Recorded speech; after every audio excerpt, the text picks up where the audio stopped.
Margot, in 2016, while I guess Lucky Chap was still getting up and running with some of its first stuff, you were the star of two of the biggest blockbusters of the summer, The Legend of Tarzan and Suicide Squad.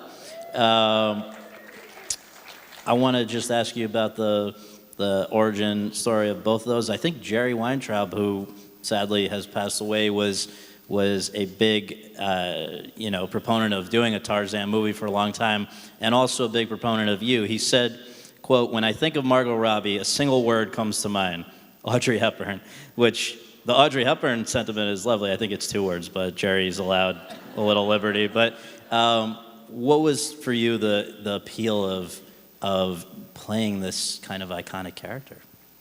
I'd always loved that world. I was intrigued by the idea of doing a much bigger film, big sets, and it was. Walking onto set every day was like being a kid in a candy shop. There was just, they built waterfalls, they built a jungle that you could run through in a studio and still not get to the other side. We had monsoons, and I mean, it was just, I'd never seen anything like it. Wolf of Wall Street was a big set, but this was big in a different way, pyrotechnics and stuff like that. It was so cool.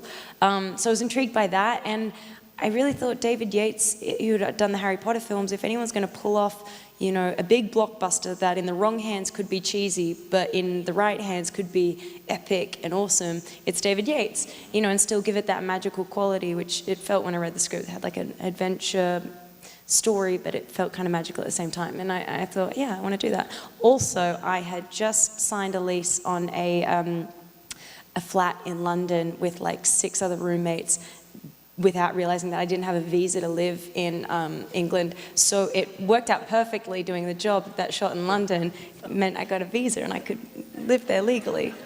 Another good reason to do a movie. With regard to Suicide Squad, you were signing up for stunts, a lot of stunts, a lot of kind of interesting makeup and wardrobe and all of that, but also a very tough to please DC Comics rabid fan base. And you have said that you absolutely love that character, love playing it. It's one of your favorite characters you played. You might revisit this character. What made it so fun?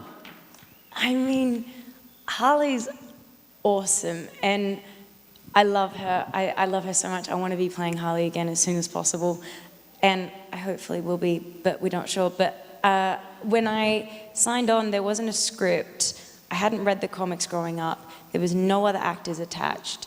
There was really nothing more to go off than a Skype I had with David Ayer where he described 2 scenes in his head, and I was in. I was like, that sounds awesome. And I had another offer on the table. I was very close to signing it, and I was like, it's going to sound crazy, but I think I want to sign on for this other thing, even though there's no script, no like certainty whatsoever. I just have a feeling that I really should do it.